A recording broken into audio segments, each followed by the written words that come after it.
So I'm going to take another go at that because I wrote a note to myself to hit record and then I didn't hit record.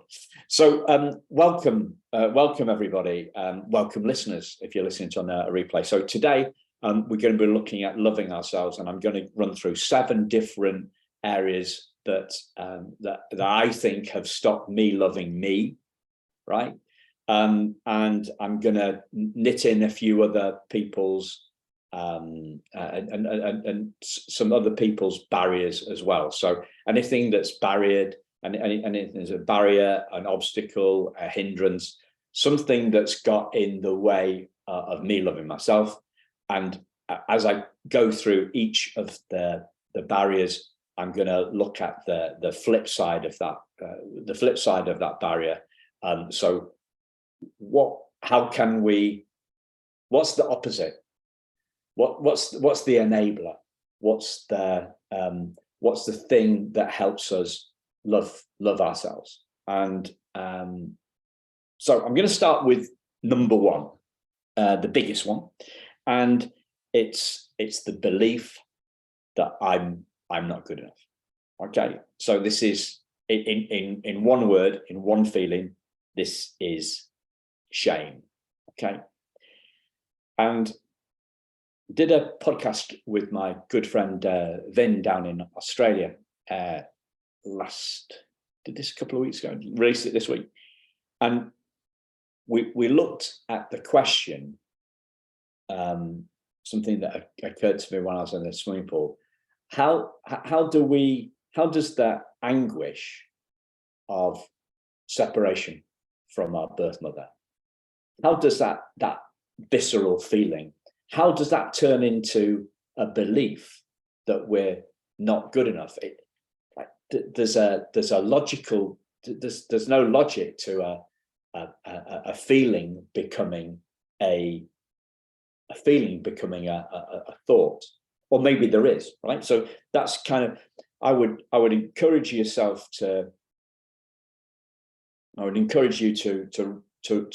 write that down and maybe give that some thought going forward. How can the anguish of losing our birth mother, how can that become a belief that we're not good enough? Because there seems to be a disconnect for me there, and that's what I've been considering a lot. That's what my conversation with Vin was about, and that's basically the first and the main section that we're going to dive into now, right? So back in 1986, I worked in a coffee factory in Berlin, and I worked on the packing line. Okay, so there's a conveyor belt of vacuum packed, foil wrapped bricks of coffee coming down on this conveyor belt, lining up and then being put into, or being lined up and then put into a box. So the cardboard box was flat and it was kind of wrapped up, glued, and off it went. And my job was to watch the machine and fill up the cardboard at the end, and to watch if it got jammed. Now, as the coffee came down the conveyor belt, at the last minute before it went into the box, there was a sensor that checked the vacuum, checking the vacuum seal on that little brick of coffee. You know, a brick of coffee is hard, so it was checking whether the seal is still in place before it goes into the box. And if it didn't, this little metal arm came out and smashed the brick of coffee off the conveyor belt and into a bin. And then that would be that coffee. I would cut the brick of coffee open, put that into another bin, and then that bin would go around and be put back into the machine and wrapped again. And that's what. So it was rejected, right? And that's kind of what was going on for me when I had this meltdown at 40 about the fact that my birth mother didn't love me enough to keep me, which is kind of my projection onto her state of mind and her where she's going. And that projection became internalized for me. Something's wrong with me. I've been rejected, just like one of those coffee bricks in this in the coffee machine in the coffee factory in Berlin, right?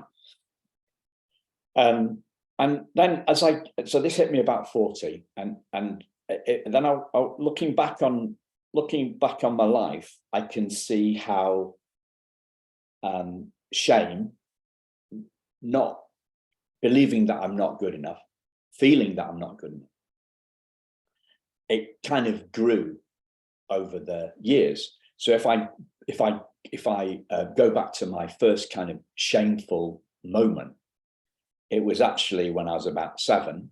I was at the front of the class at school, and we were reading. I was reading aloud to the teacher. I was reading the Borrowers, a kid's book, and I needed to go to the loo, and I didn't. For some reason, I couldn't bring myself to tell the teacher that I needed to go to the loo. So I peed my pants, and so my mum had to ring my mum. Mum had to come and bring some fresh pants and shorts. And I remember going into the loo at the school to change, and this shame really kind of overcame me in that moment, and it's kind of like my first memory of shame. And then a couple of years later, I was I'd taken the entrance exam to go to a school where my friend was going, and I came home. I went to school one day, and he'd passed the exam, and I came home, and there was no letter for me, and my little 8-year-old brain, 9-year-old brain went to this, right, you failed the exam, you're not good enough, you're not bright enough, and that your failure at the exam means you're going to lose your best friend. So failure, shame, to me became kind of wound up with loss. Okay, and then a couple of years later, so the good news is the exam, the letter came for me the following day, right? And I passed the test, I passed the exam, I got to go to school with my best friend. So that's a good news. When I was 10, I was in Scouts, and I'm not a very practical guy, so I kept on messing up. And the patrol leader, the guy that was in charge of my tent, whenever I messed up, he made me kneel on the ground, kneel on the floor, and say, "I'm a worthless piece of effing SH1T," right? And like I internalized all that. So that's another. That was another area where I thought I wasn't good enough, because here was this authority figure, this older kid. You look up to your elders, and you're supposed to be the leader, and da da da. So I looked at that. But I took that on board. So that's another layer of shame. And like going through as a teenager, I wanted to go out with the girls who didn't want me. I didn't want the girls who wanted to go out with me. Failing my driving test, but twice, boys got associated with, your manhood is about your freedom to drive and all this sort of stuff. And then after university, the business became the biggest focus. So I wasn't good enough at business. Wasn't good enough at business, and I couldn't. I wasn't good enough for business. I wasn't good enough. So this shame is kind of built up, and then the big one is when this subconscious feeling of rejection from my birth mother, when that really came into my mind at 40. This was it, right? Okay, so all my shame got pinned on that donkey. Everything. Okay, the whole. I forgot about all the other shame that's built up. And I projected my shame onto this one event that had happened 40 years ago. And it was built, but it had been built in layers. It had been built in layers, and then I got confused about what the source of shame was. So this what I'm pointing at here is that that shame has been built over time, and it's not just this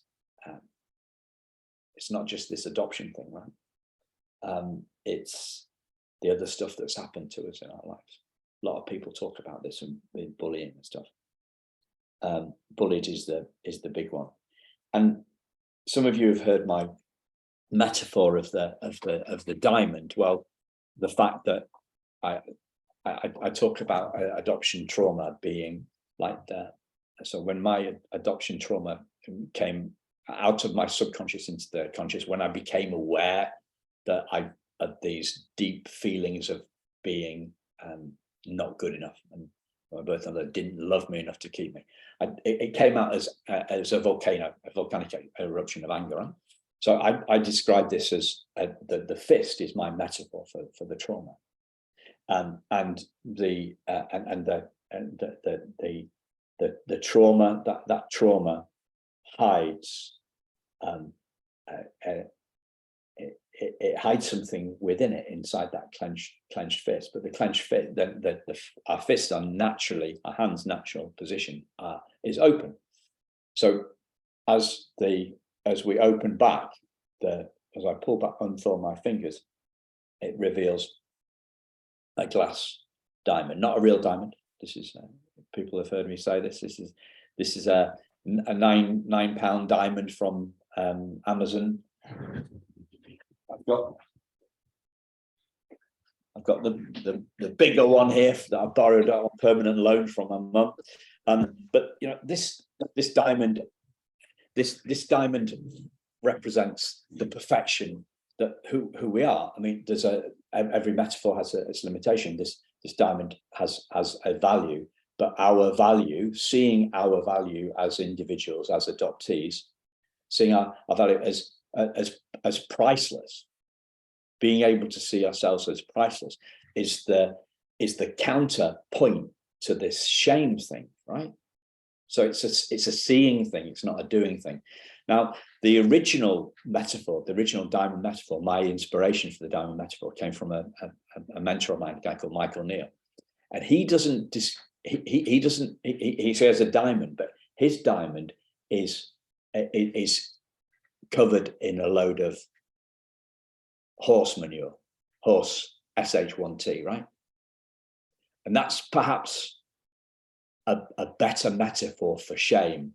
So the shame, the layers of shame, of this feeling of not being good enough, not being rich enough, not being successful enough, not being good enough for our birth mothers to keep us, not being thin enough, not being good enough at DIY, not being good enough at whatever, but the whole good enough thing, the whole shame thing, those are layers of SH1T, layers of shit around the diamond that cover it up. And so discovering, loving ourselves is about knowing who we are and uncovering it's an excavation job. So we're pulling back, we're getting rid of the layers of SH1T that are hiding the perfection of who we are. So the opposite of shame is brilliance, and for me that's a really big one, right? Now I want to share something that happened to me this week. I had because I've seen this, but seeing it doesn't mean we see it forever. We forget it. We forget who we are.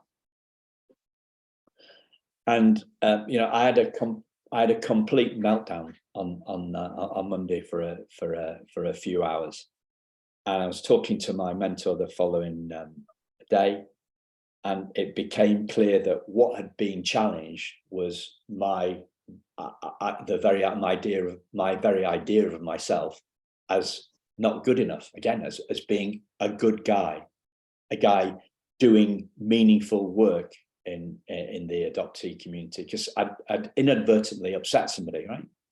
I didn't mean to do it, but I'd upset somebody, and then my apology had been inept, and I'd put petrol on the flame, the flame of this annoyance, and then I like, well, what came out during the conversation is that my very essence of being a good guy, like I never thought of myself as a people pleaser, but in that moment I could see that my impact was determined by the good that the work that I do in the world, and this was under threat, and it made me feel terrible. So I'd lost sight of my diamond, and that's what happens. You know, it's one now we see it for the first time, but it's now we see it, now we don't. Now we see it, now we don't. It's like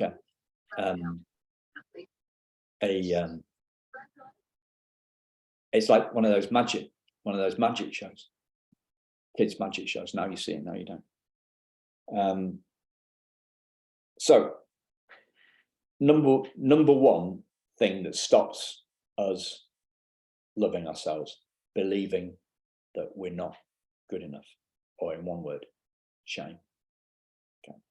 Not seeing the truth of who we are. Okay. Identifying with the shit, not the diamond that's underneath it. Okay, so number two, how am I doing so far? Is this all making sense? Making sense? Good stuff. So number two, what stops us getting in the way of loving ourselves? Feeling different. Like we don't fit in. We feel that we don't fit in. And in one word, I've got this as alien, right? Feeling alien. Now, I'm lucky in many respects, and one of those respects is that I did feel that I fit in with my adoptive family.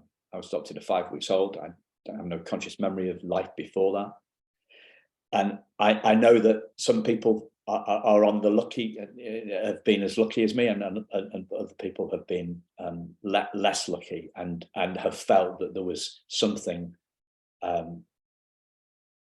off about them all the way through. And so I want to honor and respect that. I can't talk about that other than saying that I respect it. I feel that. I have no lived experience. I don't really feel it's my right, and I don't think I know enough about that stuff to go into it, the home stuff. But later in life, I did, in other areas of my life, I felt that I didn't fit in at all. So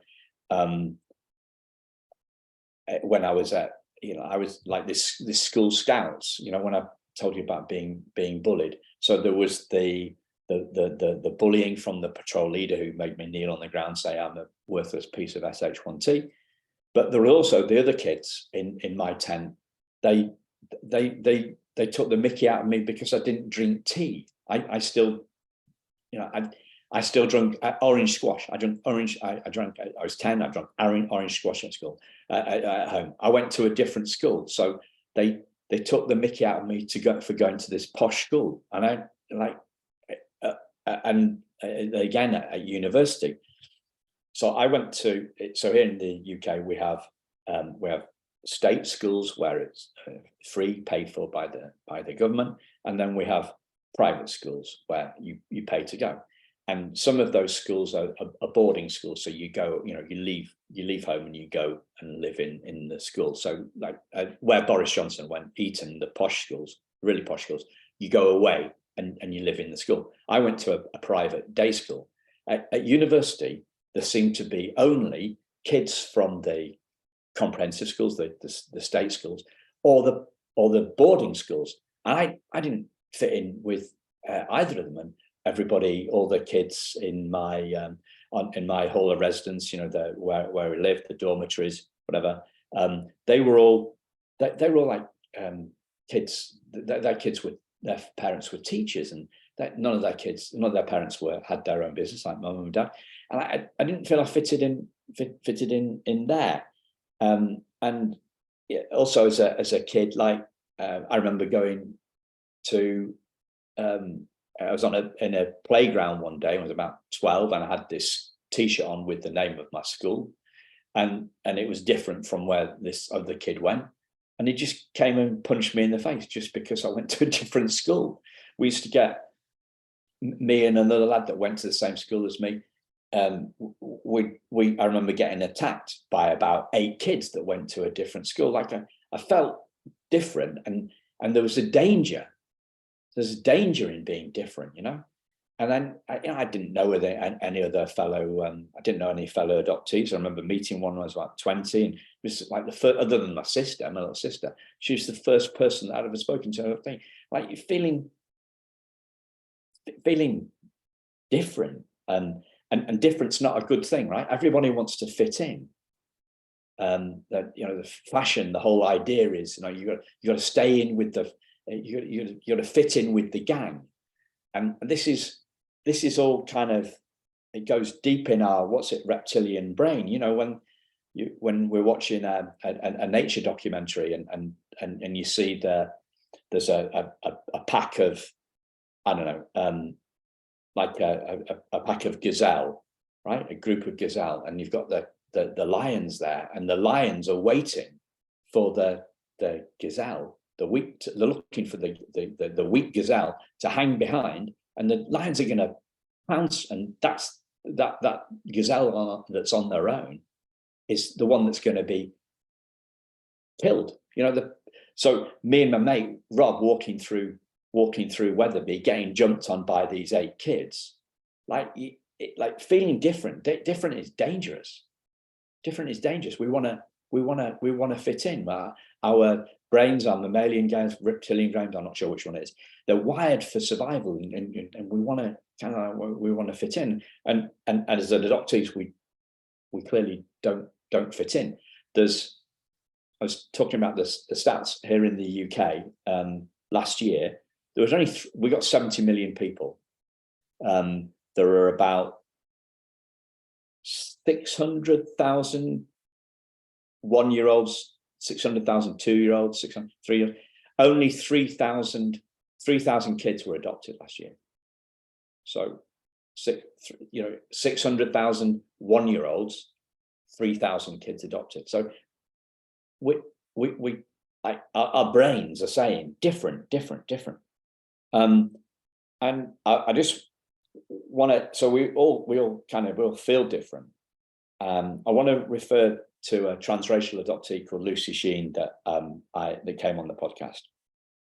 So she's from Hong Kong, China, raised here in the UK, in the southeast of England, and she talks about feeling different,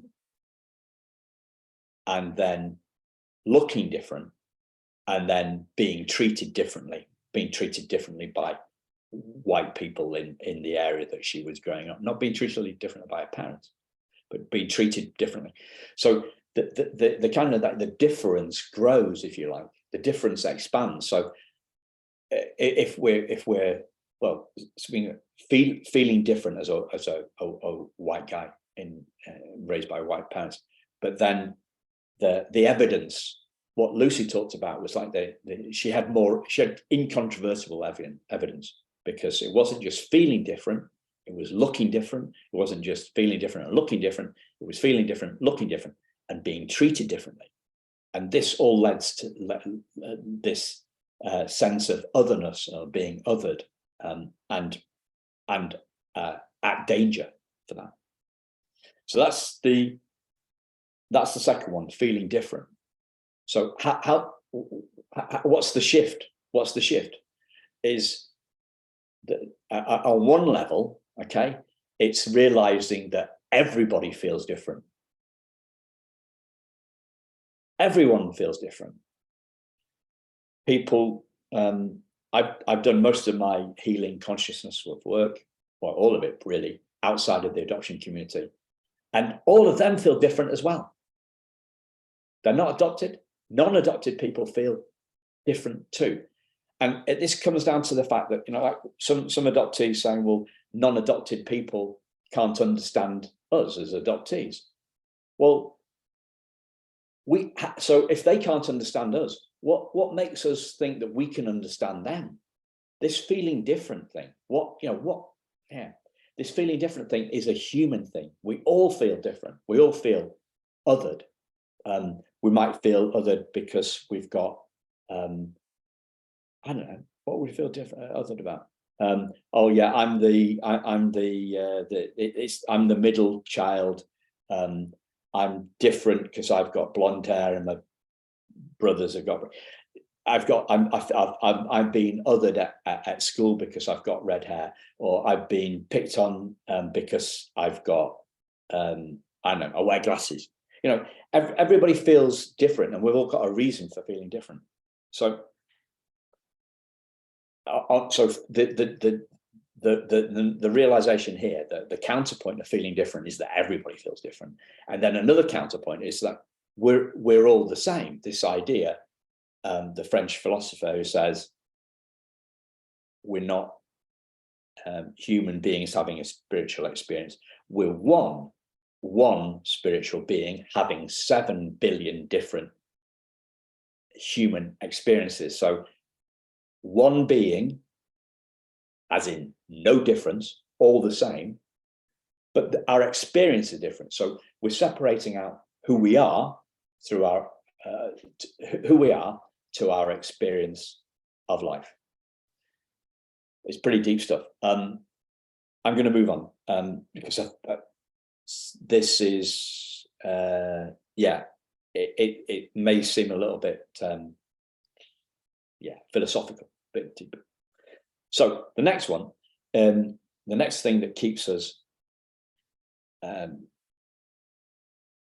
feeling like we stopping loving ourselves is believing our beliefs.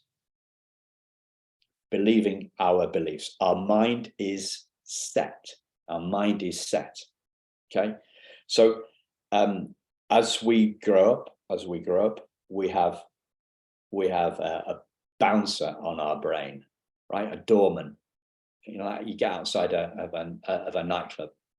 The bouncer stops people that they don't want in coming in. They want people that are going to fit in the club. They don't want people that they don't know, perhaps. And that's how our beliefs our beliefs work. Our beliefs shut us down. So once we've decided I am different or I am traumatized, then our beliefs will it's something to do with the frontal amygdala, in the brain. It's like it stops new ideas coming in. So the good news is that you guys are here to learn. So you're open to learn. Your minds are not set. You are curious. Okay. And you've kind of got you've got an inkling that something might not quite be right in your in the way you see yourself, or in you love yourself. And that's how I feel too, right? I'm curious. New books. Got some new books for when I go on holiday. I started getting into poetry, like trying to take my diamond metaphor and evoke that by poems. So I got a book to take on holiday. Right? I'm open to new stuff, new ways to evoke new learnings, because that's what changes. Yeah. So believing our beliefs keeps us stuck and our mind is set. Our mind is set. What changes us? Well, we kind of have a different level. So we can have a change of mind, a new idea, perhaps.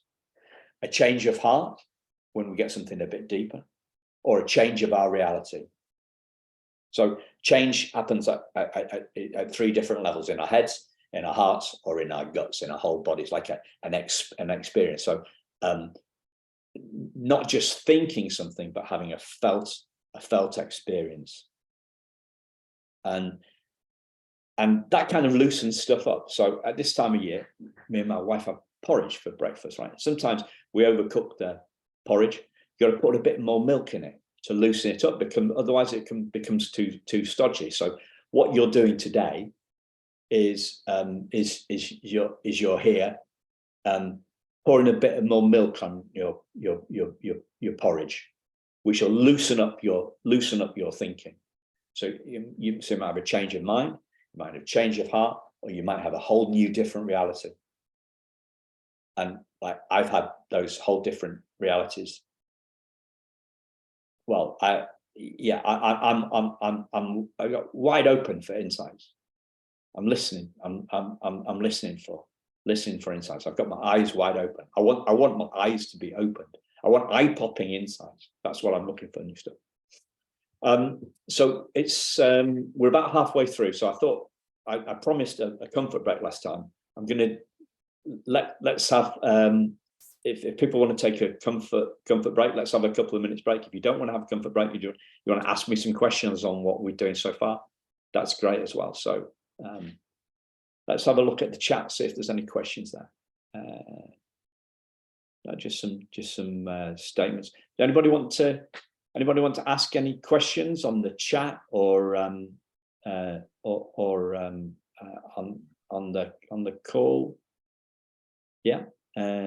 Do you want to unmute yourself, Steve? Yeah, my name's Steve Price. I'm an adoptee. I was adopted in 1965 from the St Mary's Children's Home in Felixstowe.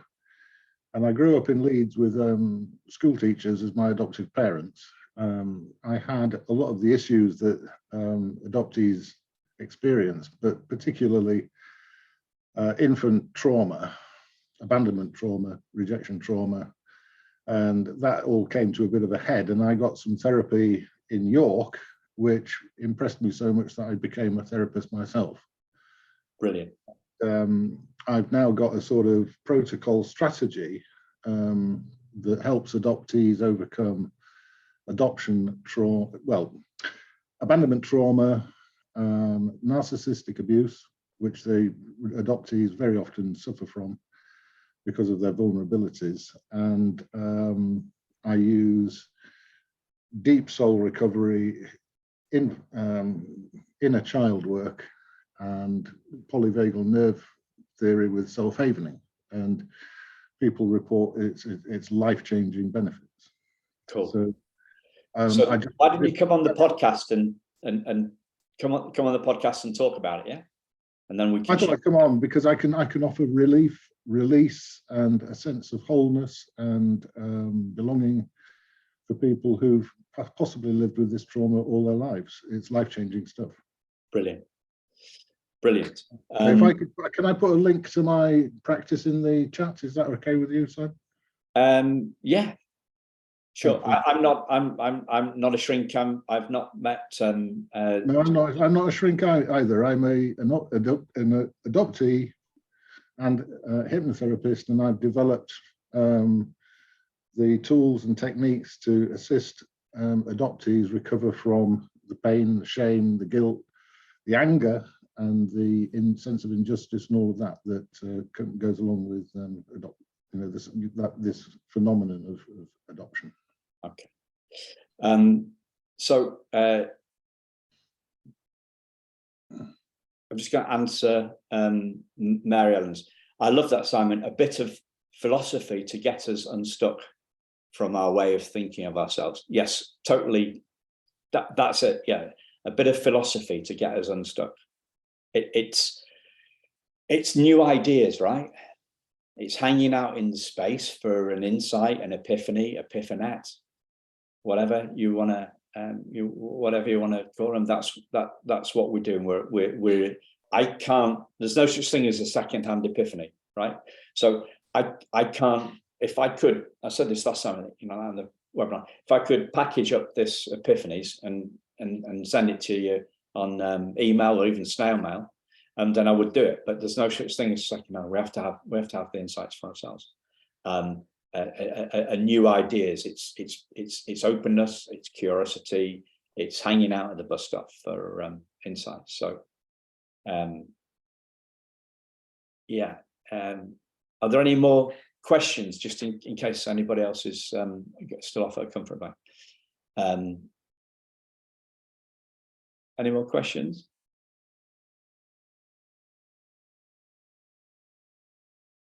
No. Okay. So the next one I want to get to is this is the next thing that stops us loving ourselves, is having my beliefs reinforced by others. So about 6 months or so ago, no, maybe a year or so ago, I was in a adoptive Facebook group, and there was a long post, and it was just full of darkness. And I was waiting for a glimmer of light at the end, and there wasn't one. So I asked a genuine, curious question about, was there any light at the end of the tunnel? And what happened was that people started coming for me, and they accused me of toxic positivity. So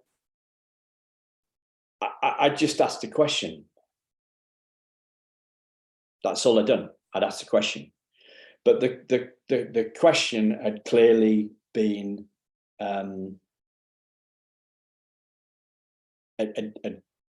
triggered somebody somehow. It was totally inadvertent of my question, that I didn't go into. I wasn't challenging this person, but they took it as a challenge, and so did everyone else. So they were suffering from some sort of groupthink.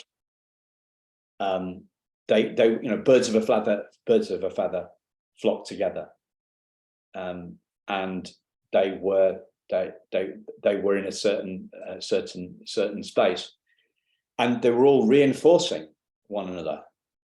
And when I'm in a bad space and other people reinforce that on me, it keeps me down. It doesn't open me up. It literally keeps me. It keeps me down. And my good friend Vin calls this trauma bonding. Right. So we're together in a hole, and we're looking around and how dark it is, and we're not looking up together. We're not looking up to the light together. We're just staying down, stuck in the darkness. And that validation for adoptees like myself, who haven't been around the world, the adoption world, that long, sometimes it can be soothing, but it keeps us stuck. And because I believe, so I'm stuck, and other people tell me I'm stuck, and then it's going to reinforce my stuckness. And whereas what opens us up is questions. It's questions. So we want to be looking for a virtuous cycle, not a vicious cycle. I'm reading Body Keeps a Score at the moment, and he talks about being Bessel van der Kolk, the author guy. He talks about being in groups of war veterans, and they only come to life when they're discussing their trauma. So they're all numb, they don't want to engage. And then somebody starts talking about the circumstances, and that led to an attack, perhaps, like a firefight that they've gone into, and they all come to life. So they kind of like, it's incredible. It's an incredible book.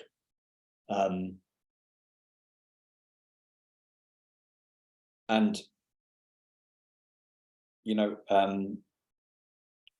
it just it's like we're drawn to it. If you somehow we're drawn to that darkness sometimes, to stay stuck.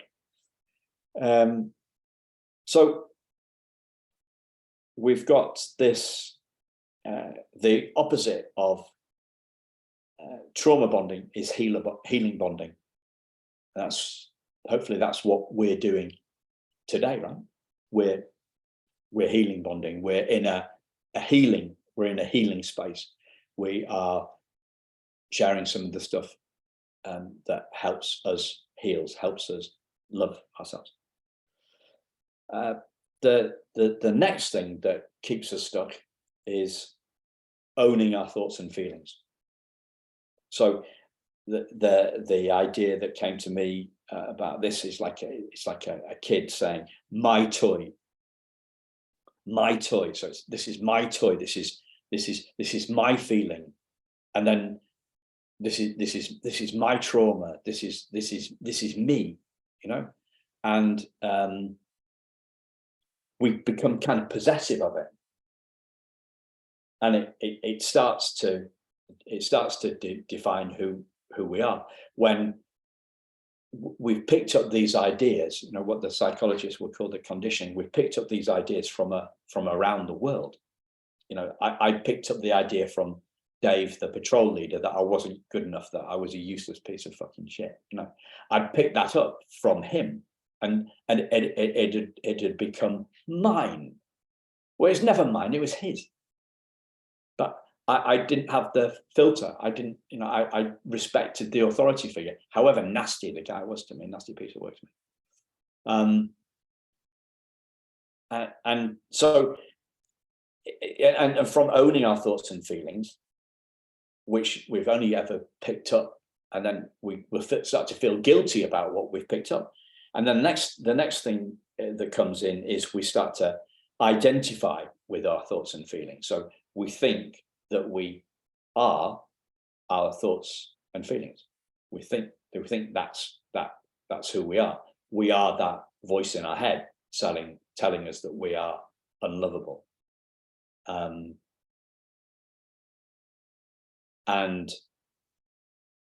it's our identity. It becomes our identity. And so we're back to my favorite metaphor there. Trauma and the true self, the true identity of who we are. So what is trauma made of? I was talking to an adoptee yesterday. I never thought about that. What's it made of? I'm going to have to think about that. It's made of thoughts and feelings. Isn't it? That's all it can be. That all it can be made of. A lot of those feelings, going back to my own story of trying to keep this as personal, non-judgmental as possible, not trying to project my stuff onto other people. But my stuff was, the stuff was, people say, was suppressed, and then this trauma came to the surface. It was a subconscious thought, and Vin said to me something beautiful. I was talking to him yesterday about the webinar today, ran through some of the content, and he said that as tears are the words that we can't express. Tears are the thoughts that we can't, the loose kind of vague thoughts we can't put into words. We can't express them. So truly, tears are what we can't express. We're not aware of. It's subconscious stuff. It's pre-verbal stuff. Adopted young, got no idea of what's going on. It's pre-verbal. We got pre-verbal, whatever, all this memory stuff. So identifying with trauma and thinking, what trauma is a thing. Well, it's a thing. It's made of thoughts and feelings. What are thoughts and feelings made of? Well, neurons that fire together. But they're not who we are, right? Steve Price, trauma is represented by stored triggers, and I teach my class. Yeah. So the big thing the next big thing that we're talking about here is gets in the way of loving ourselves, is being mistaken about who we are. So the one thing about the truth is it never changes, right? The truth never changes. And I don't know if anybody's seen me do this before, but like, so within the truth, the truth of gravity is that if I drop this pen lid, it's going to, within the Earth's atmosphere, it's going to drop in. It's going to drop down, right? In space, different matter. But down here, that's the truth. The truth never changes. And that's the truth of who we are. That never changes either. Our thoughts come and go. Our feelings come and go. So they can't be the truth of who we are. I saw something yesterday, and it was about the fact that our biography is not our identity, and I thought, yeah, there's some truth there. So, but I thought, well, a biography is something that's written by somebody else, right? And I remembered reading I read 2 biographies about Richard Branson, and they had completely different takes on him, right? 2 different stories. And I thought, well, our mind is like an autobiography, right? Because a biography is written by somebody else, an autobiography is written by the author, right? It's written by the author about herself, himself, and but our mind is like an autobiography. But the autobiography, there's a difference between the autobiography isn't the character. 2 different things. It's what's happened to us and how we felt about that. That's essentially what an autobiography is. A memoir, same sort of thing. But there's a difference between what's written and who the person is. They're not the same thing, and we're very confused about identity. I find as doctors. I speak for myself again, right? So you're talking to Simon Jonathan Ben is doing this webinar, but I was David Anthony Flower.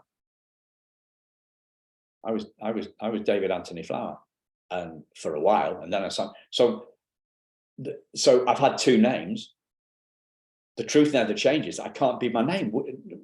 We've got the word identity. We associate it with so many different things. The voice in our head, the name on our passport, the name on our ID. It says identification, but that's not who we are. And and we aren't. In the autobiography, events happen, right? But those events aren't who we are either. How we think about those events, not who we are. But we say this, I am an adoptee. I just use that.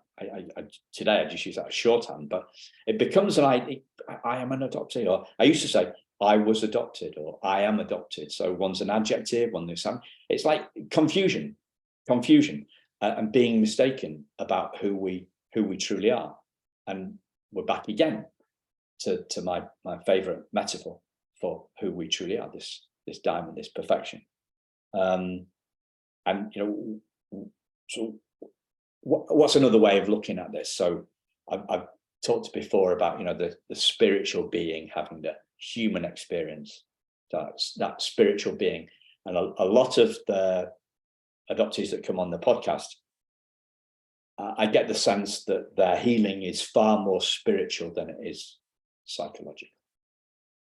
It's realizing the essence of who we are underneath the events, underneath the names we've been called, underneath the feelings that we've had, underneath the thoughts that we've thought, underneath that that mind thing, underneath that mind, the essence, the truth of who we are. I name check this guy all the time, Rupert Spira. He talks about the screen. So 1 minute my life is going fine, next it's there's some, as a kid, you know, it's a romantic comedy, it's a rom-com. Next minute it's a nightmare. So we've got all these different things going on. So we've got horror story, we've got comedy, we've got drama, all on the same screen, with the screen on which our experience happens, and that experience changes. Those thoughts change, those feelings change, those events change. The guy on the Jules Verne goes around the world in 80 days on the screen, but the screen doesn't go anywhere. It's about who we are, the space in which our thoughts and feelings appear. Throwing different metaphors at you, and if this part of it is making sense, I'd encourage you to check out Rupert Spires. Far better at this stuff, talking about this stuff than me. Let me give you one of his metaphors that I think really sums up. So if we think about the contents of this room, we think about the pictures, the sofa, the filing cabinet, my little on-air sign, which I forgot to switch on. We don't think of the space. We don't think of the space of the room, but that's who we are. The thoughts. Rupert talks about the fact that our feelings are like clouds. Our thoughts are more shorter lived. They're like birds in the sky darting around. They're faster moving than the clouds. But the fact that we are the sky, we are the space in which our thoughts and feelings occur. We are, and those thoughts and feelings, that the trauma is made of those thoughts and feelings.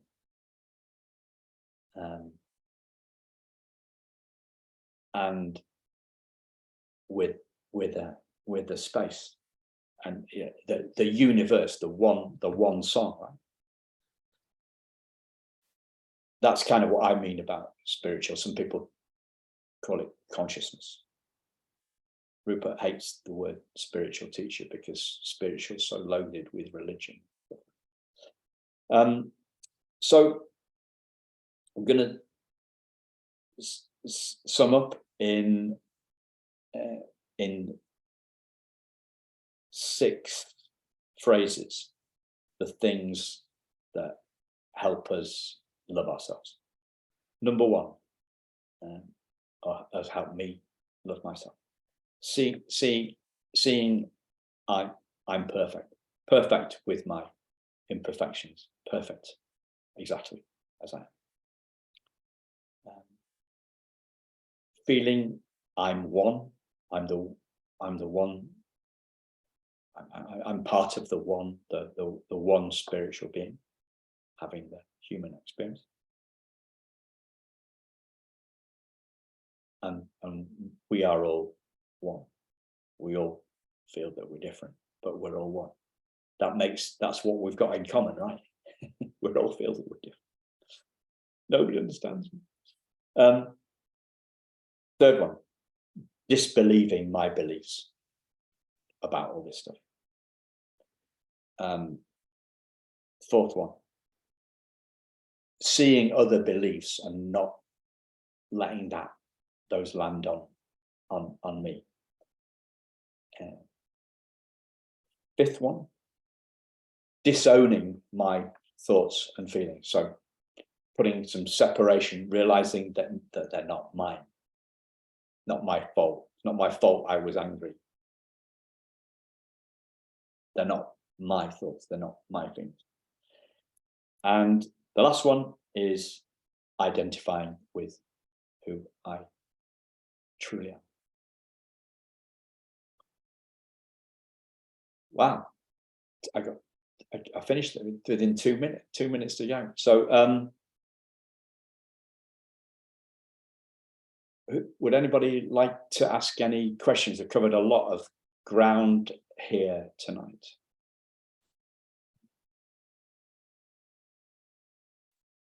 Where are you based, Simon? I'm not. Well, are you still in Leeds? I'm near Wetherby. So. I'm in Leeds, yeah. Yeah. So if you want to catch up, just drop me a line and we'll speak. Anybody want to ask any questions? You're still here, so presumably I haven't lost all of you. Any more? Anybody want to ask any questions or clarification? Simon, I have a question. Go for it. In your summary, I was writing down the points, but I didn't quite capture number 4. Could you just repeat that one?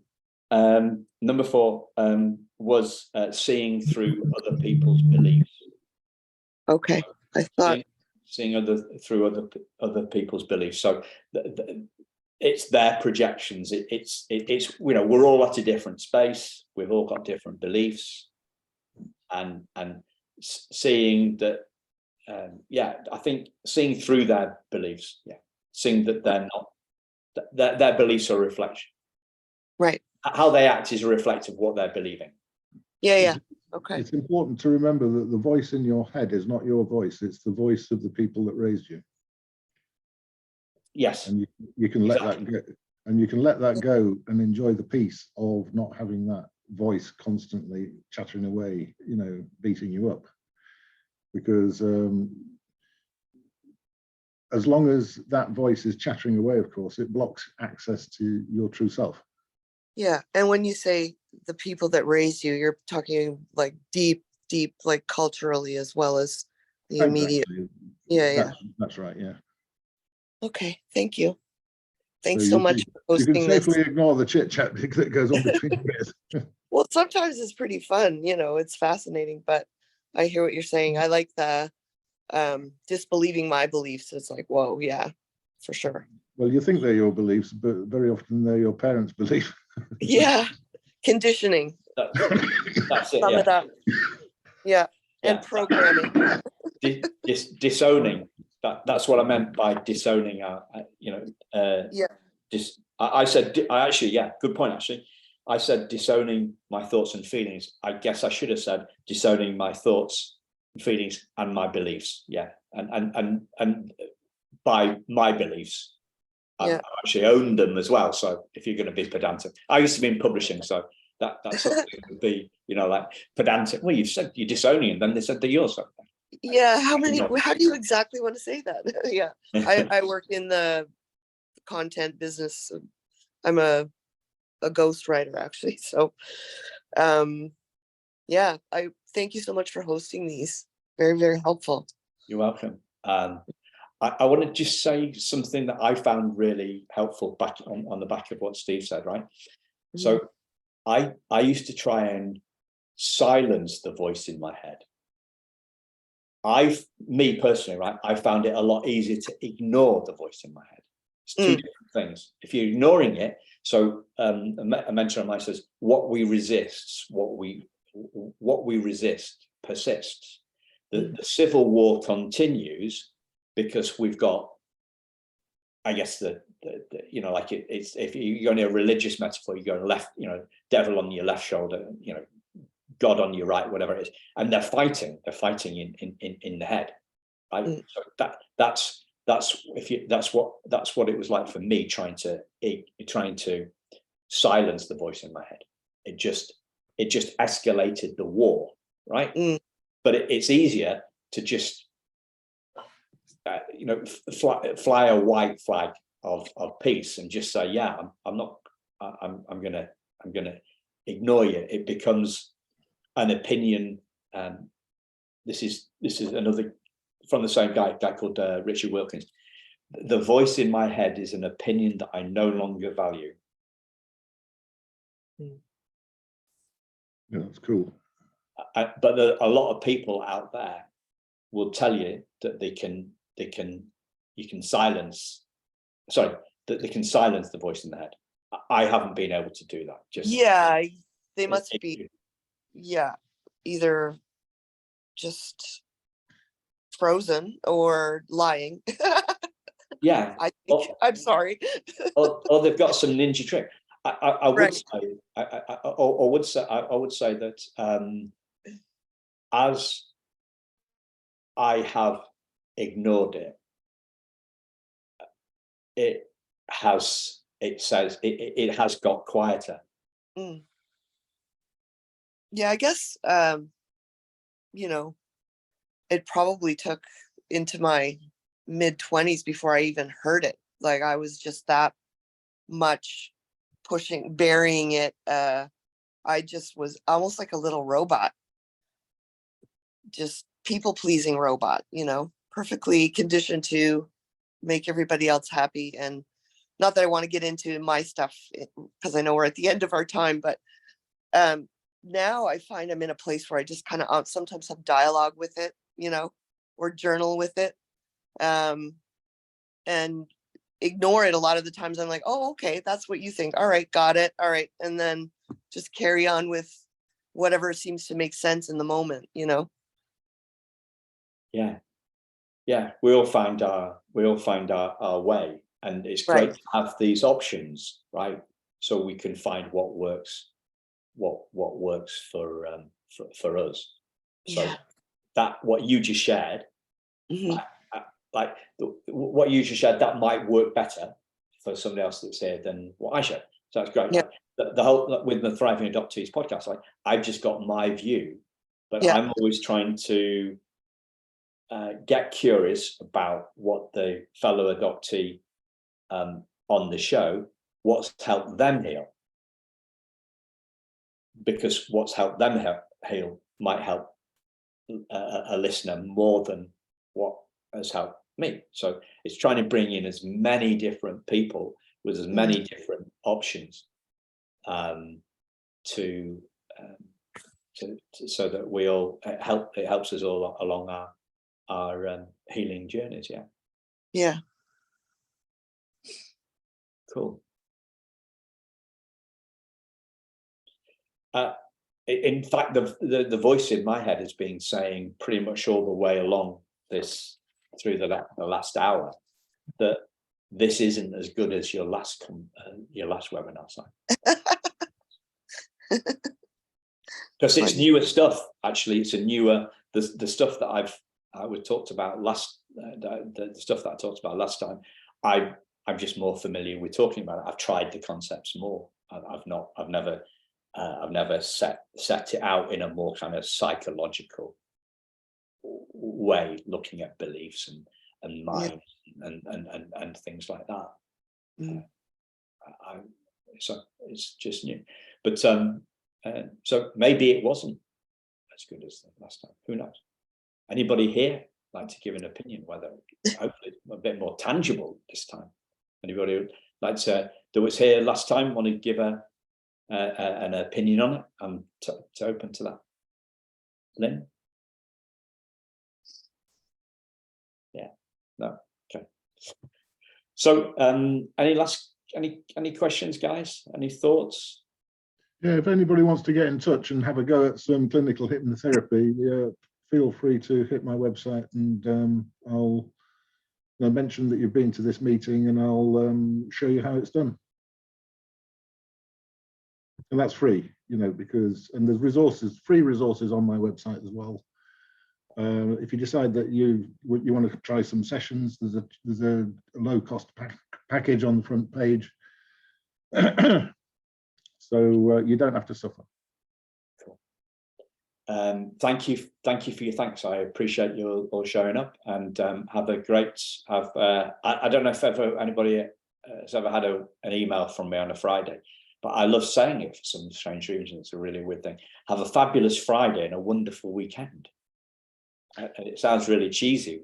It sounds really cheesy when I said it. I feel great when I'm typing it, So all the best, guys. The recording will be out to you next week. Anybody else? Yeah, thank you, Caroline. I will enjoy my holiday. Cheers, Fred. Cheers, Sandra. Thank you all. Cheery bye.